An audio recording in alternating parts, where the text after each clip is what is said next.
যে যেখান থেকে দেখছেন সবাইকে প্রীতি এবং শুভেচ্ছা জানাচ্ছি। আমি আজ এসেছি নবাবগঞ্জ উপজেলার বাঘমরা ইছামতি নদীর পয়েন্টে। আপনারা দেখতে পাচ্ছেন যে ইছামতি নদী এর কচুরিপানা ভাটির দিকে যাচ্ছে। আমরা গত কয়েকদিন ধরেই ইছামতির কচুরিপানা অপসারণ কমিটির পক্ষ থেকে আমরা ইছামতি নদীর বিভিন্ন পয়েন্টে কচুরিপানা অপসারণের কার্যক্রম শুরু করেছি। আমরা শুধুমাত্র এইটাই না, আমরা এই ইছামতি আজকে যে অবস্থা দুরবস্থা, সেই ইছামতিকে রক্ষা করার জন্য আমরা মূলত সরকারের কাছে দাবি জানিয়ে আসছি। ইছামতি যে উৎপত্তিস্থল নবাবগঞ্জ থানার কাশিয়াখালী বেড়িবাঁধে এবং দুহার উপজেলা কার্তিকপুরে যেখানে রয়েছে, সেখানে প্রয়োজনীয় সংখ্যক যদি সুইচ গেট স্থাপন করা হয়, তাহলে কিন্তু এই নদী ইছামতি মৃতপ্রায় ইছামতি নদীকে আবার বাঁচিয়ে আনা সম্ভব। আপনারা জানেন এই এলাকা মানে সবচাইতে নদীকে কেন্দ্র করে অনেক ব্যবসা বাণিজ্য হতো, এবং এই নদীকে কেন্দ্র করে কিন্তু আমাদের একটা ঐতিহ্য ছিল, যে সেটা হচ্ছে নৌকাবাস। ভাদ্র মাস আসলেই আমাদের এখানে মাছব্যাপী ইছামতি নদীর বিভিন্ন পয়েন্টে নৌকাবাস হতো। কিন্তু এখন পানি না থাকার কারণে এবং কচুরিপানা থাকার কারণে, কখনো কখনো পানি আসলেও কচুরিপানা আটকে থাকার কারণে মূলত আমরা নৌকাবাসের আয়োজন করতে পারছি না।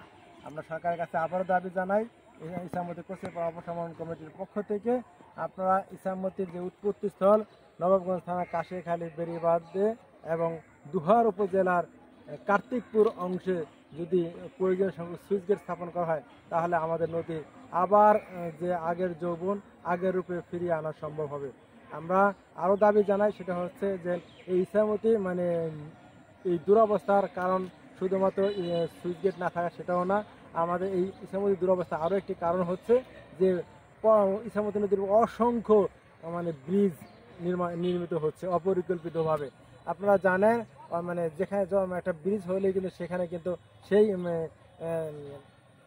পিলারকে কেন্দ্র করে কিন্তু অনেক পলি জমে, মাটি জমে। এটাও কারণে সেই এলাকায় কিন্তু নদী অনেক বড় ছিল, এখন কিন্তু নদী অনেক ছোট হয়ে গিয়েছে। এই যে এটার কারণে এই ব্রিজটা কিন্তু অনেকটা দায়ী। এবং এই সবচেয়ে আরেকটা বিষয়, পরিতাপের বিষয় হচ্ছে, দেখেন এই যে আমি যেখানে দাঁড়িয়ে কথা বলছি, এর আশপাশে কিন্তু অনেক জায়গা থেকে যেরকম মানে ময়লা ফেলা হচ্ছে অপরিকল্পিতভাবে। আমাদের এই ময়লাগুলো ফেলতে হবে একটা, যে কোনো একটা জায়গাতে যদি গর্ত করে বা কোনো একটা অংশ যদি করা হয়, সেহেতু মানে যে যেখানে পেলাম সেখানে না করে আমরা একটা নির্দিষ্ট স্থানে যদি করি, তাহলে কিন্তু ভালো। এখানে দেখা যাচ্ছে যে আধা কিলো জায়গার মধ্যে প্রত্যেকটা মানে একটু পরপর যার যার যেখানে যেখানে মনে হচ্ছে সেখানে মানে ময়লাগুলো ফেলে দিচ্ছে। আমাদের এখনই সময় আমাদের ইসলামীকে রক্ষা করতে হবে, আর ইসলামীকে রক্ষা করতে হলে আমরা নাগরিক সমাজ রয়েছি যারা, আমাদেরকে ভূমিকা রাখতে হবে। আপনারা দেখেছেন আমরা ইছামতি নদীকে বাঁচাতে, ইছামতি কচুরিপানা অপসারণ করতে ইছামতি নদী 10টি পয়েন্টে আমরা কর্মসূচি ঘোষণা করেছি। এরই মধ্যে আমরা 2টা জায়গাতে কাজ শুরু করেছি, এবং আমরা আগামী শুক্রবার দাউদপুর এবং শনিবার তুইতাল অংশে আমরা কচুরিপানা অপসারণের কর্মসূচি কার্যক্রম শুরু করব। আপনারা যারা মানে এলাকার স্বেচ্ছাসেবী রয়েছেন, যারা নদী প্রেমী রয়েছেন, আপনারাও আমাদের সাথে যুক্ত হন।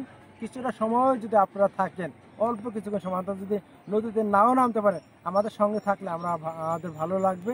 আমাদের স্বেচ্ছাসেবীরা আরও অনুপ্রাণিত হবে, কাজ করতে উদ্যমতা পাবে।